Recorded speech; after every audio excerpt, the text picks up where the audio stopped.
I want to go through the practical application Right. of how the software actually works and really show how much leverage you have because of your Yep. software. So let's just start with the entire Yeah. process. Someone calls and says, "Hey, I want you to remodel my hmm house."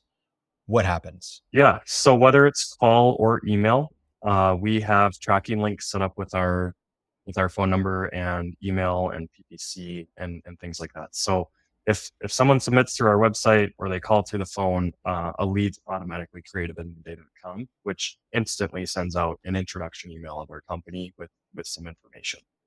It also lets them know that we're going to be calling them, pretty much right away. We're a small team, so we try to call leads every morning and every afternoon is typically our basis. So basically, we'll call and have that like initial qualifying phone call with the client. And within Monday.com, we have all these fields built out for the information that we need, such as address and things like that. But we also have script templates. So if someone was brand new to calling and qualifying leads and they'd never done it before, they'd at least have a good idea of what questions they need to ask and the information they should be getting.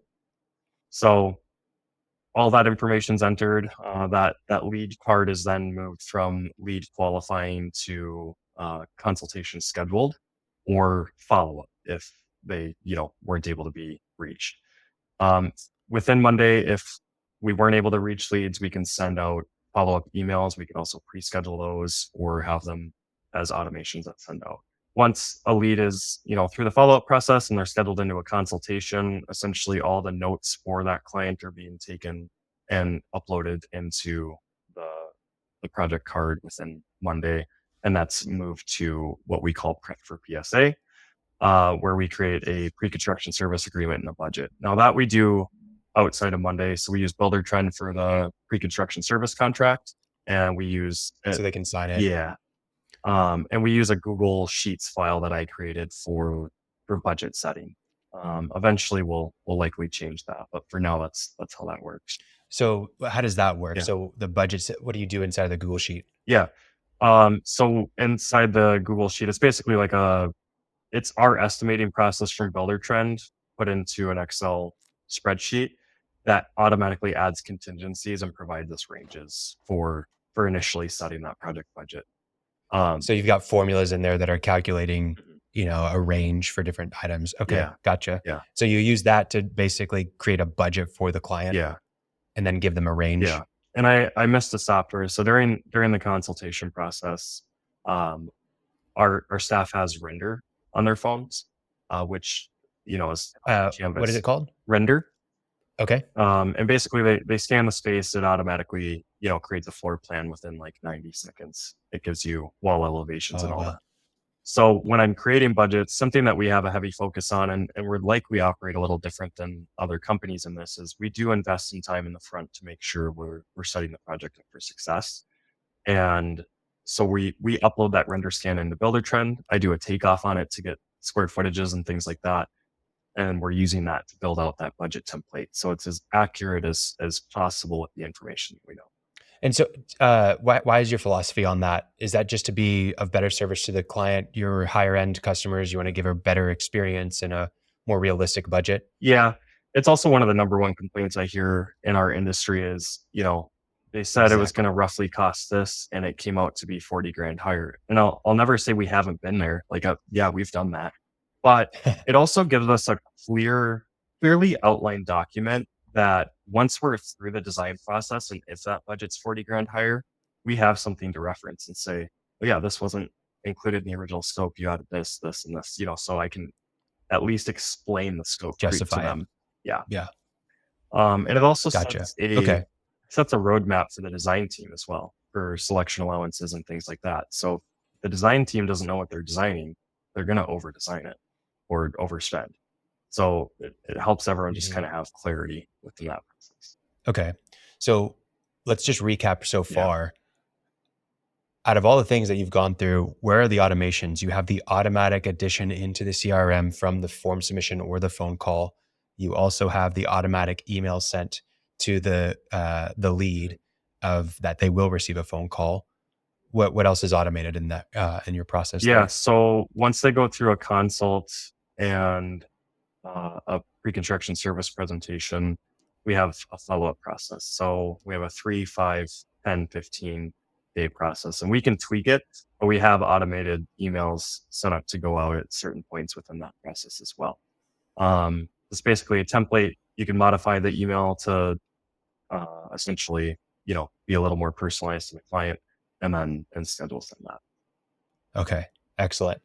And then is there any automation of like creating the budget sheet automatically from a template, or the PSA from like, hey, as soon as there's a lead that we move to this stage, a PSA is automatically created? So not necessarily automated in that sense. We do have a pre-construction template, service agreement template in BuilderTrend. The one unfortunate side is BuilderTrend is like owning an iPhone. It's Doesn't, closed source. yeah, it doesn't integrate. Yeah. Yeah, it doesn't integrate with Monday. They Okay, could just gotcha. open it up so I could use Zapier. I would have everything I'd ever want. And yeah, so that's the one downfall. So those are still very much non-automated processes. The budget sheet is actually something that I want to create someday if we don't find a software within 15 years that does it for us. But that's actually one of our next steps, is essentially automating some formulas within there that makes that process much smoother, quicker, and easier. Okay, excellent. Okay, so we've got our PSA signed at this point from the customer, we'll say, and they can do that. You send them a link, they sign the PSA, Yep. they've approved the budget. Where are we at now in our software? Yeah, so from there, we move the lead file within Monday.com to stage 2, which is another board. And that kicks off a series of emails. It lets our finance manager know that she needs to send them an invoice if she doesn't know that already. And then it sends like a recap and next steps email with the clients to start scheduling dates for selections and things like that. From there, we're mostly working outside of Monday in the sense of like we're doing a site measure, drafting and chief architect, doing selections meetings in person, and things like that. Once we get through selections, we're uploading selections in BuilderTrend. That's another template that we have built out to make life easier. We still have to input a lot of information.